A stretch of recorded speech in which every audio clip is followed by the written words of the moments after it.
अच्छा जी, अब ये देखे देखे जब क्लोजिंग वर्क इन प्रोसेस आता है तो ईपीयू बनता है, ठीक है। ईपीयू इक्विवेलेंट प्रोडक्शन यूनिट्स, ठीक है। काम वही है, अब तरतीब क्या रखनी है, आप क्वांटिटी स्केड्यूल बनाया करेंगे इस तरह से यूनिट्स में। हम तो यूनिट्स लेजर में ही बनाते थे, स्केड्यूल को हम लेजर में बनाते थे, ठीक है। तो आपने क्वांटिटी स्केड्यूल या क्वांटिटी लेजर जिसको कहते थे वो बनाना है स्टेप 1 में। फिर स्टेप 2 में आपने ईपीयू निकालना है जैसे निकालते थे। उसके बाद ये क्या होते थे, ये क्या थे, ये क्या होते थे, इसको क्या कहते थे, इक्विवेलेंट प्रोडक्शन यूनिट्स, मटेरियल के, लेबर के, ओवरहेड्स के। और कभी कभी ये इकट्ठे भी होते थे, हमारे आज वाले सवाल में इकट्ठे हैं कन्वर्जन। किसी प्राइस वेरिएंस के ऊपर इसके आने का असर नहीं होगा, सिर्फ यूजेज वेरिएंसेस के ऊपर इसका असर होगा, और वो भी सिर्फ इतनी सी जगह पर कि जो आप लेते थे ना standard for actual minus actual quantity used actual hours worked, वहां पर आपने ये वाले मटेरियल क्वांटिटी, ये वाले आवर्स या यूनिट्स ये ले लेने हैं। मतलब यूनिट्स कौन से लेने हैं आपने या आर्स कौन से लेने हैं आपने, आर्स नहीं होंगे, यूनिट्स इक्विवेलेंट यूनिट्स निकले होते हैं ना, तो ये वाले यूनिट्स आपने उठा के वहां पे लिख लेने, ठीक है। ये सारी बात मैं आपके लिए लिख के लाया हूं, ज्यादा परेशानी की जरूरत नहीं है। सबसे पहली बात तो आपने घबराना नहीं है, दूसरी बात मुझे चार्जर निकाल के दें ये वाइट वाला, और तीसरी बात वह स्टेप बाय स्टेप पढ़ें, वाई स्टेप बाय स्टेप पढ़ें, वाई स्टेप बाय स्टेप पढ़ें, ओके। यार ये जो बोर्ड तुम लोगों ने नया लगवा दिया ना यार, मेरी जिंदगी सारा सेशन खजल होता रहा हूं मैं, है अब तुम लोगों ने सरदनान के लिए लगवाया मुझे पता है। अच्छा जी, variance analysis with EPU, how it will be identified. पहली बात very very simple, work in process के यूनिट्स आ रहे होंगे ओपनिंग में या क्लोजिंग में। हाउ टू टैकल, मैंने बता दिया, क्वांटिटी स्केड्यूल बनाओगे, वो हम जो बनाते थे प्रोसेस अकाउंट यूनिट्स में, उसी को हमको क्वांटिटी लेजर कह दो यार अगर तकलीफ हो रही है तो, ठीक है। फिर ईपीयू कैलकुलेट करेंगे। ये इक्विवेलेंट प्रोडक्शन यूनिट्स आपके इस टॉपिक के लिए मैंने हिंट के तौर पे लिख दिया, ये क्या है, actual production unit, actual production units, ठीक है। फिर वेरिएंस कैलकुलेट करना है, तो कौन से वेरिएंसेस पर, एक मिनट, कौन से वेरिएंसेस पर कोई चेंज नहीं होगा, price variance, labour rate variance, overhead expenditure variance में कोई चेंज नहीं होगा। चेंज कहां पे आएगा, ठीक है, ये इनमें fixed overhead expenditure, variable expenditure, यानी सारे वो जो रुपीस वाले वेरिएंसेस थे ईपीयू से उसके ऊपर कोई असर नहीं पड़ेगा, इनमें कोई चेंज नहीं है। चेंज किन में आएगा, जिंदगी आसान होती जा रही है एकदम से, ठीक है, एकदम से ये कूजे में बंद हो जाना है, ठीक है, ये ठीक है। मटेरियल यूजेज वेरिएंस में, labour efficiency, variable efficiency, fixed overhead efficiency, वो वॉल्यूम के अंदर फिर एफिशिएंसी कैपेसिटी आ जाता था, ठीक है ना। तो क्या चेंज आएगा, कोई और चेंज नहीं है, सब फॉर्मूला सेम रहने हैं, सिर्फ आपने क्या करना है, actual production units appearing in material column of EPU, material column, EPU के मटेरियल वाले कॉलम में ये जो ईपीयू वाले यूनिट्स आ रहे हैं, ये यूनिट्स आपने पकड़ने हैं और उनको आपने यूज कर लेना है एक्चुअल प्रोडक्शन यूनिट्स के तौर पे, ठीक है। एक्चुअल प्रोडक्शन यूनिट्स यानी कि EPU appearing in material column of EPU, वो आपने यूज करने, कहां यूज करने अभी बताता हूं फॉर्मूला लिख, ठीक है। और यहां पर क्या चेंज आ जाएगा, इन लेबर, और इसके लिए वो अगर तो लेबर अलग से कॉलम है तो ये वाले यूनिट्स, ठीक है, और अगर ओवरहेड्स का अलग से कॉलम है तो ये, और अगर कन्वर्जन इकट्ठा होगा, हमारी स्टेज ऑफ कंप्लीशन एक होगी, तो फिर आप वो एक ही यूनिट उठाकर इन तीनों में यूज कर लोगे, ठीक है। इसको पहले नोट करो, इसको अप्लाई करेंगे तो समझ आएगी, ठीक है। और मैंने क्या कहा था, मैंने उधर नहीं सवाल करना, मैं नहीं करना उधर, मैं नहीं, वो हैग्जा भी रह गया बेचारा, आप पे पड़ गया। जल्दी करो, मैंने 10 मिनट में पारे करना है आपको बस। ये पिक्चर बनाएं, इसकी जरूरत नहीं, बाकी सब कुछ साथ साथ नोट कर लीजिएगा। अच्छा सॉरी, आपको मैंने बता दो दिया कैसे आइडेंटिफाई करना है आपने। यार गिलास तो दो यार, ले गए थे आप लोग, वापस ही नहीं किया।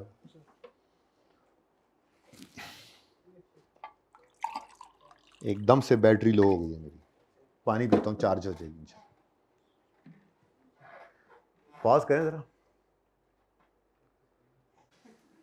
नोट हो गया जी।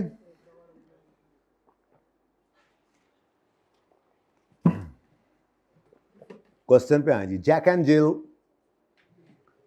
मैं ये चाह रहा हूँ ना कि ये सारा सवाल आज ना करें, मैं ये चाह रहा हूँ कि इसको भी छेड़, अगला होमवर्क ये मैं चेंज कर रहा हूँ, प्लान इज चेंज्ड। ये देखो, ये तो मैंने क्लास वर्क कल करवाना है, मैंने पहले ही लिखा हुआ, मैं लिख के लाया हूँ। ये मैंने होमवर्क लिखा था पर मैं ये दिखा ही नहीं रहा कि आपका होमवर्क है, इसलिए अब आपका होमवर्क क्या है, आप भी रिलैक्स होके जाएं ताकि सुबह 7 बजे फ्रेश आए। ठीक है, यही वाला सवाल में मैं इसकी, ये तो मुझे मजबूरी है, ये रिक्वायरमेंट तो करनी पड़ेगी, 5 नंबर तो यहीं पे निकलाने ऐसे करके। ठीक है, ईपीयू निकालने हैं, उसके बाद जो वेरिएंसेस है ना उसमें मैं ये वाला वेरिएंस निकाल के आपको छुट्टी दे दूंगा और इसमें आपको थोड़ा सा रास्ता मिल जाएगा, ट्राई करने का मौका मिल जाएगा। ठीक है, फिर मैं इसका सोल्यूशन आपको दे दूंगा, ये इसका सोल्यूशन भेज दूंगा फिर। ठीक है, ताकि किया हुआ सवाल फिर कल इसको आके मैं मुकम्मल करूंगा और उसके बाद फिर कल अगला सवाल मैं करवाऊंगा और कल फिर आप होमवर्क में ये ले लीजिएगा, संडे को कीजिएगा और मंडे को रिवीजन क्लास में कोई मसला होगा तो इसको डिस्कस कर लीजिएगा, सोल्यूशन दे दूंगा। ये ज़रा फिर ज़्यादा टाइम मिल जाएगा इसको। ठीक है, okay, it will be too quick के बस अभी सारा कुछ होगा। चलो ऐसे करके नहीं, शुरू करें जी काम। लो जी, आपका सवाल है 2015 ऑटम का और इसके अंदर जैक एंड जिल मैन्युफैक्चर कर रहा various products, the following pertains to one of its main product. Standard cost card दे दिया है जी उसने, अपनी मर्जी का कोई नहीं, हम बनाएंगे इंशाल्लाह। बहरहाल ये क्या है, स्टैंडर्ड क्वांटिटी, और ये क्या है, स्टैंडर्ड रेट। ये क्या है जी, स्टैंडर्ड आवर्स, और ये क्या है जी, स्टैंडर्ड रेट। और ओवरहेड्स उस, यार जालिम ने क्या कर दिया, ये हमें अलग करने पड़ेंगे, हम इनको इकट्ठा नहीं देख सकते, हम इनको अलग करेंगे, कोई ना कोई रास्ता होगा। अब देखो बात, चीज़ें वही हैं, बार बार। ठीक है, कहीं ना कहीं देखना, कहीं ना कहीं आगे पड़ा है। Fixed overhead budgeted at 3 million based on normal को, होने क्या दूर नहीं जाना, बस सीधा इसको डिवाइड करो, यहां से सीधा फिक्स्ड ओवरहेड से निकलेंगे उनको सीधा। अच्छा, ये जो आपकी direct labour 130% of direct labour का मतलब क्या है, 120 को 130% कर लोगे, उसका जो आंसर है वो टोटल ओवरहेड्स होंगे, उसमें से ये जो पर यूनिट माइनस करोगे तो वेरिएबल। हर सवाल एक तरह से ही हो रहा है जब भी डाटा मिसिंग करता है, तो इंशाल्लाह इसमें मारनी पड़ेगी अब, इसलिए मैं कह रहा हूँ थोड़ा सा टाइम ले लो। मिसिंग वाला सवाल जो है वो अब एक रहता है हेक्सा वाला, वो आप आज पूरे जज्बे से करो। उसके बाद ईपीयू वाला ये सवाल मैं छेड़ के भेजूंगा, इसके साथ थोड़ा लड़ झगड़ के आओ। कल इंशाल्लाह सुबह वाली क्लास में बस यही करेंगे और शाम में 2 घंटे मिलकर ख़त्म करना होगा ना, जज्बा होगा कि बस ये, उसके बाद ये तो नहीं कि क्लास एंड हो जानी है। मंडे ट्यूसडे वैसे 3 दिन हैं, तो जो मसला होगा मंडे को आते साथ पहले आप मिक्स यील्ड का पूछ लोगे, ये ज़्यादा इफेक्टिव लग रहा है मुझे। ठीक है अच्छा, खैर चलें आगे बढ़ें। Actual data for the month of June is ओल, आ गया वो जिसका आपको जरा भी इंतजार नहीं था।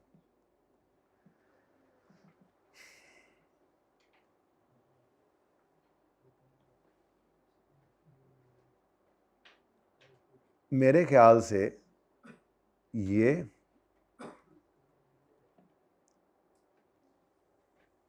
और ये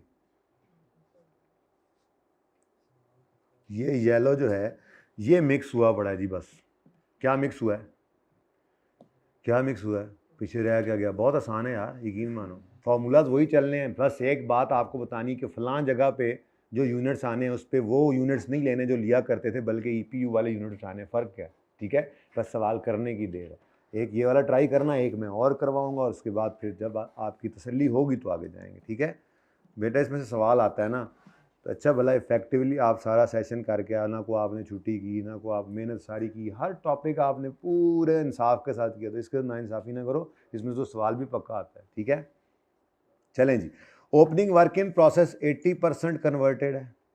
अब इसका मतलब क्या होगा, सवाल खामोश है तो मटेरियल नॉर्मल अजम्पशन है स्टार्ट में और कन्वर्जन साथ साथ, और कन्वर्जन है तो लेबर और ओवरहेड का कॉलम एक ही बनेगा। Started during the month input, transfer to finish good output, closing work in process. मैं कहता हूं बाद में देख लेते हैं, पहले इसको देख लो। ये इसके बाद ना बाकी सारा वही नॉर्मल वाला डाटा है जो आपको चाहिए होता था। ठीक है, एक्चुअल डाटा नीचे गिवन है, सिंपल एक्चुअल डाटा गिवन है, मटेरियल इशू टू प्रोडक्शन, क्योंकि ऊपर लिखा क्या हुआ था, एक्चुअल डाटा। तो ये वाला जो पहली 4 लाइनें निकाल देना तो बाकी ये वही एक्चुअल डाटा है जो आप हर सवाल में देख रहे थे। आगे फिर वही सवाल है, फिर पॉइंट 4 में जाके फिर वही मुसीबत आ गई। क्या मटीरियल आर, बता दिया उसने, नहीं तो हमने वैसे अज्यूम कर लिया था, materials are added at beginning of the process. ठीक है, conversion cost are incurred evenly throughout the process, losses up to 3% of input are considered as, अब लॉस की परसेंटेज जो है वो इनपुट के साथ जुड़ी है। चलो ये तो बड़ा आसान सवाल लग रहा है, ठीक है, अभी देखते हैं। Losses up to 3% of input are considered now, however losses are determined at the, ओ यार इंस्पेक्शन स्टेज दे दी इसने, तो इसका मतलब फिर ये ऑफ इनपुट शिनपुट कोई नहीं है, फिर ये ऑफ, हाँ ओह याद है, कुछ भूल तो नहीं गए, प्रोसेस कॉस्टिंग की रिवीजन चल रही है। ओपनिंग को तब लेना है जब उसकी सारी stage of completion stage of inspection से कम हो, क्लोजिंग को तब लिखना है, मतलब माइनस कर देना है, जब उसकी भी सारी stage of completion stage of inspection से कम हो। 1 मिनट में ब्रैकेट में निकलेगा ये काम, कोई इतना मसला नहीं है। अरे यार इसकी कसर बाकी थी, फाइफो है तो ओपनिंग को अलग रखना पड़ेगा, कोई मसला नहीं, 1 मिनट का काम है। प्रोसेस अकाउंट पूरा नहीं बनाना, लेकिन प्रोसेस अकाउंट बनाना हमने है, क्योंकि हम तो क्वांटिटी स्केजुअल क्वांटिटी लेजर ही बनाते हैं, ठीक है ना, हमारी आदत है। उसके बाद ईपीयू ऐसे ऐसे ऐसे बनेगा, तो चेंज तो सिर्फ वही हुआ है, बाकी बीच में तो आपका वही सवाल है वेरिएंसेस वाला। कंफर्टेबल फील कर रहे हो, बहुत डिस्कम्फर्ट फील कर रहे हो इसको देखकर। अभी एक बार ईपीयू तक पहुंचने दो, आप कहोगे यहाँ तक तो कुछ नया नहीं हुआ, उसके बाद फॉर्मूला में बताऊंगा, यहाँ पर ये यूज़ कर लो तो कहानी खत्म होगी। पहले आप क्वांटिटी लेजर जो बनाएंगे ना वो 1 मिनट में बना लेंगे, मैं तो कहता हूँ आप पहले बनाएं। चलें 5 मिनट मुझे ऊपर दे दें जो मैंने कहे थे उससे, और पहले आप बनाएं। देखें अब शाम को अब आप आएँ तो फिर इतना भी ना हो कि आपको जो है वो मौका ना दिया जाए, अच्छा नहीं ना लगता। आप क्या कहेंगे कि हमें मतलब मौका ही नहीं दिया सर ने, मतलब शाम को भी बुला के सर ने सारा काम खुद किया है। देखो यार तुम्हारे सर तो ऐसे करते हैं, हमारे सर तो यार कुछ भी नहीं करवाते हमसे। चलो ऐसे ना कहो आप, शाबाश जल्दी करो। मुझे क्वांटिटी स्केजुअल यानी लेजर चाहिए, मैं भी बनाता हूँ, मैं वेला थोड़ी बैठूंगा, मैं ऐसे लेने शाने मारता हूँ।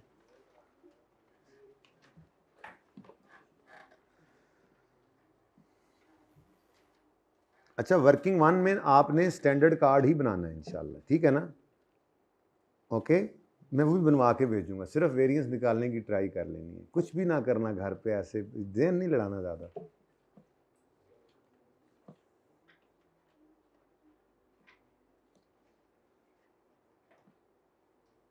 शाबाश, हिम्मत करो हिम्मत करो।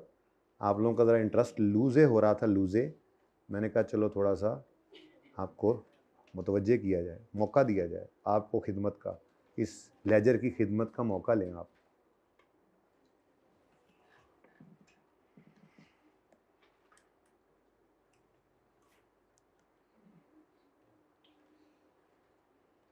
मुश्किल है आसान है, इससे तो कई मुश्किल। अच्छा इसमें बहुत मुश्किल है कि आपको कभी प्रोसेस 2 के अंदर ला खड़ा करेगा, प्रोसेस 1 में ही रखेगा। मिक्सिंग है ना, मिक्सिंग, प्रोसेस कॉस्टिंग का अलग सवाल नहीं है, ठीक है।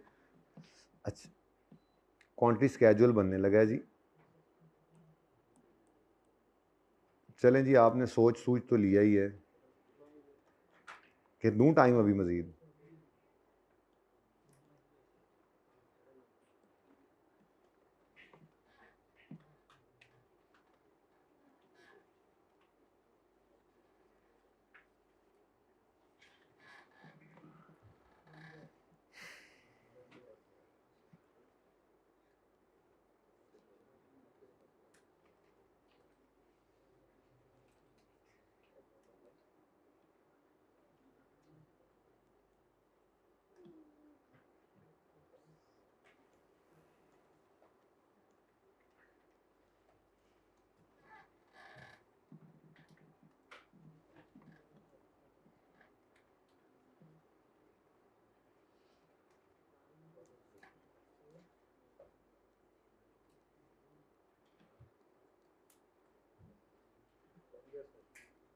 गुड,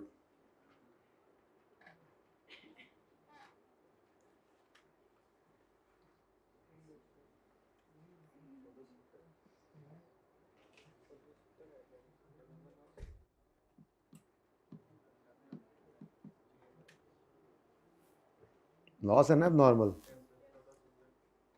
लें जी, अभी सिर्फ क्वांटिटीज़, कोई मसला नहीं और कुछ भी नहीं देखना, सिर्फ क्वांटिटी स्केजुअल बना रहे हैं हम। वो जो लेजर के अंदर हम रखते थे रुपीज़ में चाहिए नहीं। ओपनिंग वर्क इन प्रोसेस जो है वो 8000 यूनिट्स है, closing work in process 7000 units है इनपुट और आउटपुट, तो 8000 ओपनिंग। इतना बड़ा लेजर वैसे मैंने बनाया क्यों है गुस्से में। 8000 इनपुट 50000। नॉर्मल लॉस जो है वो 3% है, ठीक है जी। नॉर्मल लॉस 3% है। अब है इंस्पेक्टेड यूनिट्स का, तो ओपनिंग कब लेते हैं, जब उसकी stage of completion inspection stage से कम हो। इंस्पेक्शन स्टेज 90 है, ओपनिंग की कंप्लीशन स्टेज 80 है, तो ले लो, ले लिया 8000, ठीक है। उसके बाद इनपुट तो सारे का सारा आ जाता था, ऐसे ही है ना, क्योंकि स्टार्ट पर ही इनपुट हो रहा है। माइनस कब करेंगे, अगर क्लोजिंग की स्टेज ऑफ कंप्लीशन कम हो, तो 60 है और वो 90 है, तो कम है, तो ले लो, मतलब लिख लो। लिखेंगे तो माइनस हो जाएगा, इसमें शामिल नहीं हो। कितने, अब ये 7000 यूनिट्स माइनस हो गए। जो भी आंसर आया उसको आपने कितना 3% लगा दिया जी। उसके बाद एक्चुअल आउटपुट कितनी है जी, 48,000 यूनिट्स है। तो उसमें आपको पता है FIFO यूज़ कर रहे हैं ये जालिम, तो इसलिए हमें अलग अलग इनको करना पड़ेगा। तो पहले तो फर्स्ट इन फर्स्ट आउट है। कितने कंप्लीट हुए हैं जी, कितनी आउटपुट है, टोटल 48 है, तो पहले 8 तो सबसे पहले ही निकल गए होंगे, ठीक है। तो from opening work in process तो 8000 गया, ठीक है। बाकी क्या है, मैं टोटल 48 लिखूं या चलेगा काम, चल जाएगा, ठीक है। छुट्टी दे दो बस, सानू सब चलेगा अब तो। उसके बाद क्लोजिंग वर्क इन प्रोसेस के हैं 7000 यूनिट्स। अब दोनों साइड्स में हैवियर आपके ख्याल में ये थी, चेक कर लें ज़रा, यही है, तो 58,000 यूनिट्स जी। तो एबनॉर्मल लॉस कितना आ गया, 14।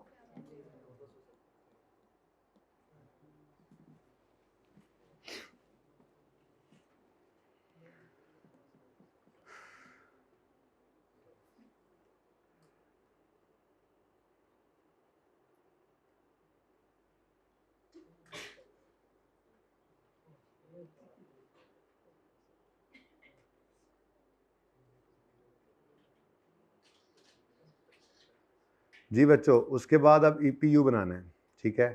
EPU भी आप कई बार बना चुके हैं, ऐसी कोई नई चीज़ नहीं है आपके लिए। तो इक्विवेलेंट प्रोडक्शन यूनिट्स, अब इसको वर्किंग कह लें आप, जोन सी मर्जी 1 कह लें, 1 कह लें। वैसे आप वर्किंग 1 नॉर्मली करते होते हैं, आपका स्टैंडर्ड कार्ड। असल में वो मैं चलता चलता निकल गया, मैंने नहीं बनाया, क्योंकि वो आप बना लेंगे, ज़बानी हमने बनाया है वैसे वो, क्योंकि वेरी ओवरहेड्स इकट्ठे हमने अलग करने, हम तो कार्ड में ही लिखेंगे अपने, ठीक है।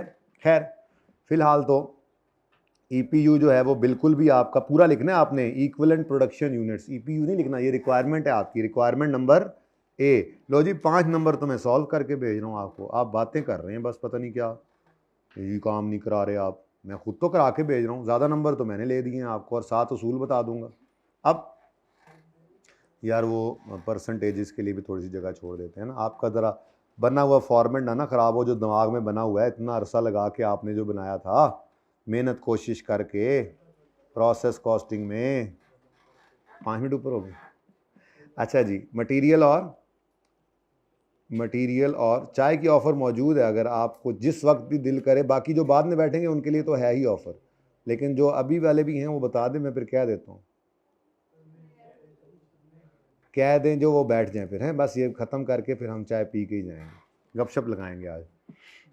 अच्छा जी, अब अगर EPU निकाला करते थे और FIFO होता था तो ओपनिंग भी आता था, ठीक है। तो फ्रॉम एक्चुअल आउटपुट फ्रॉम,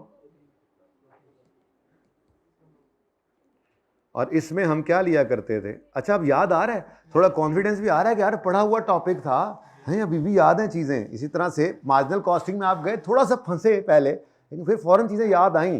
तो जब आप रिवीजन में वो रिवीजन वाले सवाल एक सीटिंग में बैठ के एक टॉपिक करेंगे, इंशाल्लाह सारा टॉपिक आप, जब टॉपिक पढ़ते हुए आपको मसला नहीं आया था, और किताबें आप उठाकर देखें, सवाल तकरीबन आपने सारे ही कर लिए हैं पास पेपर, जब टॉपिक करते हुए मसला नहीं आया, अभी रिवीजन में भी नहीं आएगा। और पर्चे में भी लगे रहना है बस, आपको तो सारा सेशन ही मैंने पर्चा ही लिया आपका, रोज़ तो आपको सवाल बगैर सोल्यूशन के मिलते थे, कभी सवाल आगे क्लास में होता था, कभी सोल्यूशन रात को आता था। तो जो ईमानदारी से करते थे, पूरी ईमानदारी से, उनका तो रोज़ ही पर्चा हो रहा होता था। तो पर्चे में भी ऐसे ही अनसीन सवाल होगा, और जैसे आप यहाँ पर सर मारते थे और हो जाता था सवाल आधे से ज़्यादा सही, ये कॉन्फिडेंस पर्चे में लेके जाना है कि जैसा मर्जी सवाल आएगा मैंने रुकना नहीं है। और जिन्होंने नहीं किया सेशन के अंदर वो अब बेशक हंसे। फ्रॉम ओपनिंग यहाँ पे, लेकिन इंपॉर्टेंट बात क्या होती थी, हम यहाँ पर लेते थे remaining stage of completion percentage, जो कि हमारी है अगर ओपनिंग 100%, देखो ना 100% मटीरियल और 80% कन्वर्जन, ऐसा ही है। इसका मतलब 0% रिमेनिंग, 0% मटीरियल और 20% कन्वर्जन। बातें याद आ रही हैं? बाकी सवाल आप इससे पहले तो कई इस तरह करके आए थे। एक्चुअल आउट प्लस करते थे आप, actual output from current month input, ठीक है जी। उसके बाद प्लस करते थे आप closing work in process, plus करते थे आप एबनॉर्मल लॉस। बस ये होया करते थे स्टेज ऑफ कंप्लीशन परसेंटेज पे नज़र आते थे, और ये स्टेज ऑफ इंस्पेक्शन परसेंटेज पर, ठीक है जी।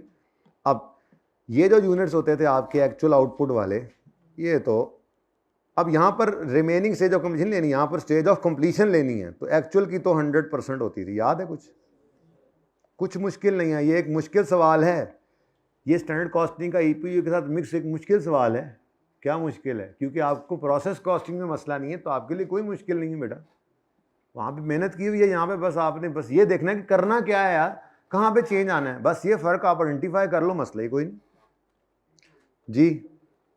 Closing work in process 100% material और क्लोजिंग वर्क इन प्रोसेस की स्टेज ऑफ कंप्लीशन क्या है जी? 60% कन्वर्जन जी। उसके बाद एबनॉर्मल लॉस 100% और 90%, ठीक है जी। अब फटाफट ये ऊपर से यूनिट्स देखते जाओ और बताते जाओ जी। यहाँ तो ज़ीरो होगा जी बेटा। 8000 का 20% 1600। नेक्स्ट ये पूरा 40,000। ये 40,000 ना मैंने बैलेंसिंग निकाले थे, ये किसी को बाद में पता ना लगे, मैंने कहा शायद, ठीक है, बाद में फिर कल सवाल पूछ रहे हो। ये 48 में से, ठीक है। अच्छा, आप कहोगे दो बैलेंसिंग, बस ज़बानी रखो फिर अच्छा, 40 और 40, डर ही लगता है यार आप लोगों से यार इस मामले में। क्लोजिंग वर्क इन प्रोसेस 7,000 और 4200। एबनॉर्मल लॉस 1470 और 30 23। अच्छा ठीक, लो जी, यूनिट्स आर हेयर। ईपीयू निकला है, और ये आपकी 5 नंबर की रिक्वायरमेंट थी। कितनी को देर लगी इसको? असल में उसने अपनी तरफ से मिक्स किया हुआ, लेकिन आपका प्रोसेस कॉस्टिंग अच्छा है, तो आपको तो कुब्बे वाली लात लग गई यहाँ पर, ठीक है। कुब्बे वाली लात कभी समझाऊंगा, फिलहाल टाइम नहीं है जी। 400। नेक्स्ट 1 2 3 4 5 6 7 8 9। अच्छा जी, अब करना क्या है? मटीरियल यूजेज वेरिएंस निकालना है। मटीरियल रेट और मटीरियल यूजेज दोनों ही निकाल देता हूँ। मटीरियल रेट का फॉर्मूला क्या होता है जी? मटीरियल रेट का फॉर्मूला बताओ। Standard rate minus actual rate into, को मटीरियल का कोई कहीं पे लिखा हुआ है, कोई जिक्र है, स्टॉक है, तो टोटल एक्चुअल क्वांटिटी परचेज ही आएगी। यूज्ड अगर स्टॉक आए तो फिर अगला सवाल भी करते हैं कि क्लोजिंग स्टॉक जो है मटीरियल का, वो स्टैंडर्ड पे है या एक्चुअल पे। अगर स्टैंडर्ड पे कहे या खामोश हो, अब ये बार बार करने वाली बातें हैं, तो आपने फिर परचेज ही लेना है। और अगर खुदा ना खास्ता उसने कह दिया कि FIFO पर पड़ा है मटीरियल भी, स्टॉक या एक्चुअल यूज़ करते हैं, तो फिर आपने यहाँ यूज़ लेना। उसके बाद दूसरा वेरिएंस हम निकाल के देंगे आपको मटीरियल यूजेज का। ये 2 निकल आए तो उसके बाद फिर आपको ज़रा थोड़ा सा समझ आ जाएगी कि अच्छा ये करना है जी। फिर आप ट्राई तो मार सकते हैं जी। Total standard quantity allowed for, ये ऑल फॉर तो नहीं पढ़ते, एक्चुअल ऑल फॉल, अच्छा, लेस टोटल। अच्छा, अब इसका मतलब है कि इसमें तो कोई चेंज वैसे ही नहीं आना, ये नंबर तो वैसे ही आपको मिल जाने हैं। क्या ख्याल है? चलो खैर, टोटल एक्चुअल क्वांटिटी, हाँ अब ये टोटल एक्चुअल क्वांटिटी यूज तो सही है, ये जो होता है ना total standard quantity allowed for actual output, यहाँ पर जो आउटपुट आपने लेनी है वो आपने ईपीयू वाली लेनी, बस और कोई फर्क नहीं है। तो मेहनत सारी आप पीछे कर आए, बात समझ आई है? आप एक्चुअल आउटपुट लेते थे ना, कितने यूनिट्स प्रोड्यूस हुए, लॉजिकल बात है। तो यूनिट्स आपके टोटल प्रोड्यूस वो हुए ही नहीं जो आपको लग रहे हैं कि हैं, बल्कि ईपीयू करता ही क्या था, जो प्रोसेस है उसको भी कन्वर्ट कर देता था प्रोड्यूस्ड यूनिट्स के बराबर। तो आपने सिर्फ किसको चेंज करना है जी, इधर देखो, सिर्फ किस चीज को चेंज करना है, इस पूरी डिस्कशन का जो है वो मगज सिर्फ इतनी सी बात है कि यहां पर आपने ये एक्चुअल आउटपुट कौन सी लेनी है, इसीलिए मैंने यहां पर इसको भी लाल करके मैं लाया था, पता नहीं अल्लाह करे लाल कीता होवे, ये कि ईपीयू कैलकुलेट करना। ईपीयू ये क्या है, हमारे एक्चुअल प्रोडक्शन यूनिट्स, ये हमारे एक्चुअल प्रोडक्शन यूनिट्स है, यानी जो स्टैंडर्ड फॉर एक्चुअल निकालते थे वो एक्चुअल कहां से लेंगे जाकर। ऐसे ही लेबर के लिए स्टैंडर्ड आवर्स मल्टीप्लाई करने होते थे ना एक्चुअल प्रोडक्शन से, तो जो स्टैंडर्ड फॉर एक्चुअल निकालना है तो स्टैंडर्ड फॉर एक्चुअल लेबर के लिए या ओवरहेड के लिए जो भी एफिशिएंसी के वेरिएशन यूज करोगे वो ये यूनिट्स हैं, ये यूनिट्स हैं। हालांकि सवाल के अंदर शायद यूनिट्स तो उसने कुछ और बताए होंगे, हमारी कैपेसिटी क्या है 75,000 यूनिट्स।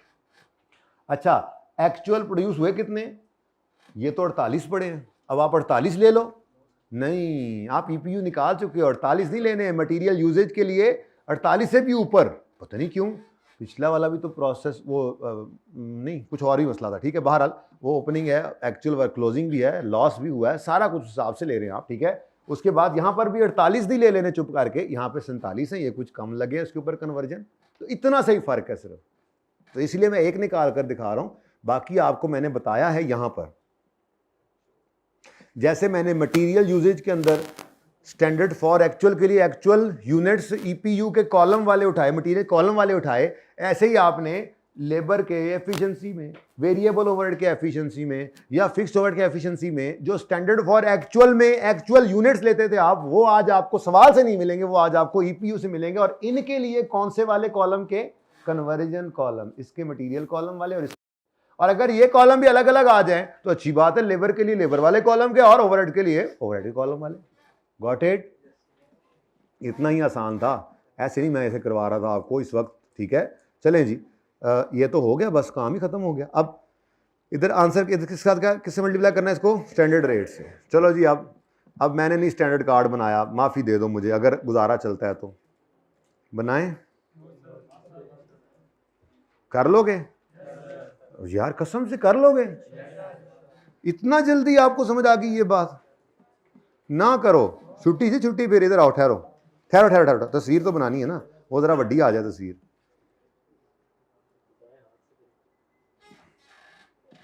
तुम लेफ्टी हो, दाएं हाथ से करोगे, बाएं हाथ से करो तो तब मैं मानूं कि तुम्हें समझ आ गई। बस असल में कहानी सिर्फ इतनी सी है, ये टेक्निकल बात है इसको, और इसमें कितनी बड़ी टेक्निकल बात थी ये। अब ये याद करो ना, वो मेहनत जो पीछे हुई पड़ी है इसके, पूरा एक दिन सिर्फ इस पे लग गया था हमें, आज तो हमने ब्रैकेट में लिख के फारिग करा दिया इसको। 2 दिन 3 दिन इसकी प्रैक्टिस करते रहते कि ये ओपनिंग अगर आ जाए 5 हो, तो 2 दिन उसकी प्रैक्टिस करते रहते। अब वो सारा काम हुआ ना यहाँ पर, अब वो टाइम नहीं लगा। अब कॉन्सेप्ट सिर्फ इतना सही था कि अगर वर्क इन प्रोसेस आ जाए, यानी प्रोसेस कॉस्टिंग मिक्स हो जाए स्टैंडर्ड कॉस्टिंग के साथ, तो क्या होगा, आपके सिर्फ चंद वेरिएंसेस में डिफरेंस आना है। वो कौन से हैं, वो जो यूजेज वाले थे, मटेरियल के यूजेज वेरिएंस के अंदर जो स्टैंडर्ड फॉर एक्चुअल के लिए जो एक्चुअल यूनिट्स पकड़ते थे, वो ईपीयू निकालकर ईपीयू के मटेरियल के कॉलम वाले यूनिट्स, स्टैंडर्ड क्वांटिटी को मल्टीप्लाई करना है मटेरियल के कॉलम वाले यूनिट्स ईपीयू के साथ। स्टैंडर्ड आवर्स जिनको स्टैंडर्ड फॉर एक्चुअल निकालने के लिए यूज करते हो, वो आपने कन्वर्जन वाले कॉलम के यूज कर लेने, बस इतनी सी बात थी, ठीक है। तो इंशाल्लाह उम्मीद है आप सिर्फ जैक एंड जिल कीजिएगा, अगला सवाल ना कीजिएगा, ऐसे वजनी ना हो जाए, ठीक है। तो आपने हेक्सा पूरा करना है, ठीक है, ताकि वो भी जरा पक्का हो जाए, और जैक एंड जिल करना है। मैं एक और सवाल करवाऊंगा ताकि ये और पक्का हो, मेरी तसल्ली तभी होगी। फिर उम्मीद है हाफ लेक्चर के अंदर मैं आपको फार्मूलाज लिखा के बेसिक सवाल सुबह वाली क्लास में करवा दूंगा मिक्स शील्ड का। उसके बाद इंशाल्लाह फिर शाम को आपको बुला के औखे सौखे आपको बिठा के और मिक्स शील्ड करा के फिर आपको छुट्टी दे दूंगा। संडे एंजॉय करिएगा, FAR 2 वाले जो हैं वो इधर आके, और जो FAR 1 वाले हैं सिर्फ वो घर बैठ के, ठीक है, या जिनका FAR 2 नहीं है। उसके बाद फिर मंडे ट्यूसडे वेडनेसडे 3 दिन हम इसको रिवाइज करेंगे बस, और जो चीज़ें रहती होंगी वो फिर मुझे बता दीजिएगा। वो फिर क्लासेस एंड होने के बाद कोई चीज़ रह जाती है ना, कोई सोल्यूशन रह गया था, कोई पॉइंट रह गया था, मुझे बता दीजिएगा, फिर क्लासेस एंड करके मैं वो भी आपको प्रोवाइड कर दूंगा, ठीक है। ओके, हाउ टू टैकल वाले पॉइंट्स मैं नहीं दिखाता, ठीक है जी। अल्लाह हाफिज़।